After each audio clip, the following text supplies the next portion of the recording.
எல்லோருக்கும் வணக்கம். அஷ்டவக்ர கீதையிலிருந்து ஒரு பாடலை பார்க்கலாம். அந்த பாடல் என்ன சொல்கிறது? Look closely at cloth, you will see only thread. ஒரு துணியினை உற்று நோக்கினால் நமக்கு நூல்கள்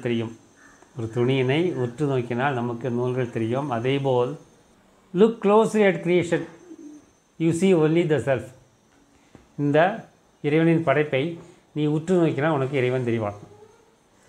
எல்லா சிவமயம் என்று கூறும் பொழுது நாம் பார்க்கும் அனைத்துமே சிவமே.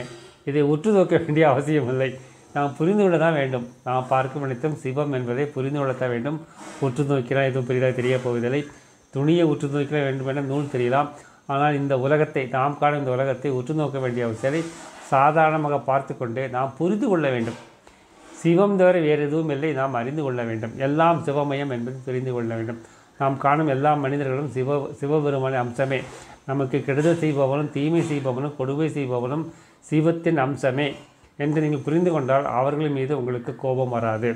அவர்கள் ஏன் செய்கிறோம் என்றால், நாம் ஏதோ ஒரு காலத்தில் ஒரு தவறு செய்திருக்கிறோம். அந்த தவறினை நேர் செய்வை அவர்கள் நமக்கு இந்த துன்பத்தை தருகிறார்கள். அவர்கள் நமது கடனை கழிக்க வந்தவர்கள், நமது எதிரிகள், நமது துன்பத்தை கொடுப்பவர்கள், நம்ம ஏமாற்றுள்ள அனைவரும் நாம் செய்த எதிர்மறையான வினைகளின் பலனை கழிக்க வந்தவர்கள். அவர்கள் நமக்கு உதவி செய்பவர்கள்.